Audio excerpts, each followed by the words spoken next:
अमावस्या पर श्राद्ध कैसे करें पितृ शांति के लिए। पितर लोग अंतरिक्ष में वायु रूप में रहते हैं। श्राद्ध के समय वे ब्राह्मण के शरीर में प्रविष्ट होकर भोजन को ग्रहण करते हैं। यदि श्राद्ध पक्ष में तिथि विशेष में किसी कारणवश श्राद्ध न कर सके तो उस तिथि का श्राद्ध अमावस्या को करना चाहिए।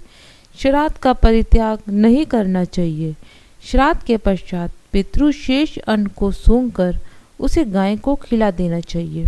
श्राद्धकर्ता को व्रत रखना चाहिए। श्राद्ध के पहले दिन सायकाल किसी ब्राह्मण के घर जाकर उसे निमंत्रण देना चाहिए। श्राद्ध के लिए भोजन तैयार करना चाहिए। फिर पितरों का पूजन करें। पितरों का पूजन करने के बाद आदरपूर्वक ब्राह्मण को भोजन कराएं। भोजन में और पूजन में तिल का प्रयोग अवश्य करना चाहिए। श्राद्ध के दिन भोजन करने वाले ब्राह्मण को भी शाम के समय भोजन नहीं करना चाहिए। अमावस्या वाले दिन यदि श्राद्ध किया है तो दिन में नहीं सोना चाहिए। स्टील के बर्तन में जल भरकर दर्पण करना गलत है। कांसी का पात्र ले, सोने और चांदी का पात्र भी सर्वोत्तम है। मत्स्य पुराण में कहा गया है कि पितर श्राद्ध के अन्न को प्राप्त कर प्रसन्न और संतुष्ट होते हैं। वे श्राद्धकर्ता को आशीर्वाद देते हैं और इस प्रकार उनके वंशजों की सुख समृद्धि बढ़ती है।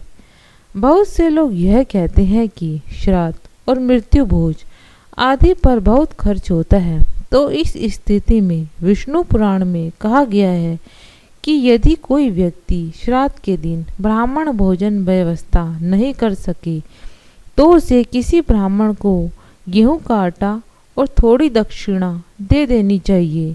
यदि वह यह भी ना कर सकता तो कहीं से एक मुट्ठी चारा लाकर गाय को प्रेम से खिला दे। यदि यह भी ना कर सके तो 8 तिलों से जलांजलि दे देनी चाहिए। अगर यह भी ना कर सके तो दोपहर के समय सूरज की तरफ हाथ ऊंचे करके बोलो, हे सूर्य देवता, हे दिक्पालो, सुनो सुनो, मेरे पास श्राद्ध कर्म करने के लिए ना तो धन है और न ही सामग्री, अतः मैं अपने पितृगण को नमस्कार करता या करती हूँ कि वे मेरी भक्ति से ही तृप्ति प्राप्त करें। इस घोषणा से पितर प्रसन्न होकर आशीर्वाद।